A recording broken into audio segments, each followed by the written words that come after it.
The Walt Disney Company just announced their plans to reimagine the back half of Disneyland to go along with the project taking down Splash Mountain and being replaced with Tiana's Bayou Adventure. There are some quality questions about that. Let's go ahead and take a look at them right now on That Park Place. Welcome to our show here on That Park Place, where I have the amazing, incredible, always Jonas. Are you ready to talk about some berets? I am absolutely gay to talk about a beret. What do you say? Yeah. You know, I'm not good at the rhyming thing, and the first comments just got me. You know what? Let's just go ahead and get into what the a day to right talk now. about berets. Yes. Oh, what a day it is. And just revealed, that's about as good as transition as I'm going to get right there. Disneyland announces 2 shops inspired by The Princess and the Frog. These are the accompanying shops that will be surrounding the formerly Splash Mountain, now Tiana's Bayou Adventure. These used to be themed directly to Splash Mountain. So you had the bre'r patch, right? That was outside, which we'll get into in a moment. And then you had actually some stuff that kind of blended between the Pooh attraction right next door and the bre'r patch or the South or whatever that Splash Mountain theme was. Well, now they're going to go ahead and take this and incorporate more Tiana in there because that's what we need for Disneyland. More shops themed to Tiana, more restaurants themed to Tiana. It's going to be great. This here by Kelsey Lynch. Add another stop to your trip down to the Bayou because 2 reimagined retail stores inspired by Walt Disney Animation Studios' The Princess and the Frog are coming to Disneyland Resort. The reimagined merchandise locations to Critter Country and Disneyland Park will include Ray's Berets. We'll get to that in a moment. And Luis's Critter Club. Awesome. Okay. Their stories will further immerse. Oh no, I think that's Lewis's Critter Club. Yes. Lewis's Critter Club, which, yeah, we'll get into that. Their stories will further immerse you into the Princess Tiana story, along with the opening of the attraction Tiana's Bayou Adventure later this year. Now, this is kind of interesting to word it that way, because if you can see right there, it's Ray's Berets. Ray isn't going to be featured on the attraction because in the timeline that they're setting this attraction in, well, he's kind of already, let's say, joined Evangeline up there in that darn sky full of fireflies. Am I right? He's there, gone to that big bug zapper in the sky. I It's so true. And then you have the Critter Club right here, which they're attempting to go with this kind of critter inclusion for this attraction because I think they want to retain that Critter Country theme for this side of the park. It doesn't quite work for Florida. And so I can imagine that these shops will take on a different tenor and tone out there. But you can see right here, they're very lightly themed. And I'll go back to this one right here, which was actually originally the Indian Trading Post. This opened back in 1956, if you can believe it, Jonas. This thing is way old, but it has stood the test of time. You can actually see it. was not expecting to see that today. Well, you got to. You know, this is Disneyland history. Where Splash Mountain currently sits was the Indian village, and they actually used to have real actual tribes come down and actually perform a lot of their ceremonial rituals actually in Disneyland, which was actually kind of cool because it was kind of an authentic showcase of their culture that a lot of people hadn't been previously exposed to.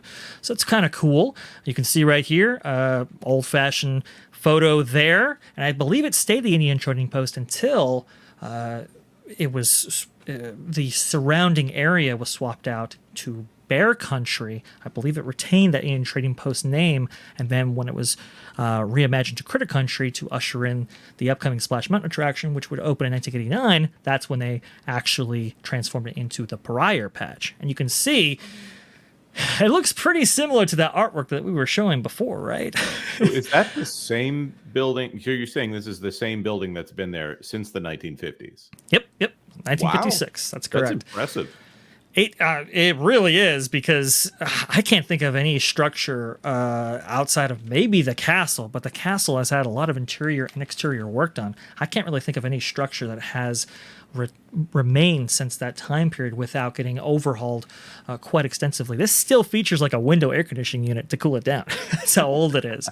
So I can understand that any permitting process to alter this specific building, that's gonna, you really can't do it unless actually they don't have an improvement district kind of license here in order to do whatever they want without having to worry about the state coming in. Yeah, it doesn't work like that in Anaheim. It doesn't quite work like that. They still have some government regulations that they have to actually follow. So whenever they do, take a grandfathered structure, they have to bring it up to code. And so I think that's kind of why they're going with something so modest. However, I will say this, they're going really modest. For example, if you really zoom in on that concept art that they released right there, you see those hats that cover the perimeter of that sign right there? Yes, I do. Really closely. I noticed that there are lots of hats. So if the French word for beret just means hats, then this might make sense. By the way, most New Orleans culture, I've never seen a person in New Orleans wearing a beret, but maybe they're taking a liberal interpretation here. Let's talk about that real fast there, Jonas. Let's go ahead and let's just do rhymes with Ray. All right, rhymes with Ray. You see this? See how Rhyme Zone pops up? Let's go into Rhyme Zone. Let's see what they say. Oh wait, let's go down here. What's the first word that we can use that stands in for hat but rhymes with Ray? Is that beret? Is that how they did this? I don't know, Jonas. I don't know. It's getting a little. Now, if they had a restaurant, it could be Chez Ray, except they've already got Tiana's Palace. Of course, they couldn't have Ray's Beignets. I bet that one was thrown out there at some point. Probably. I would think so.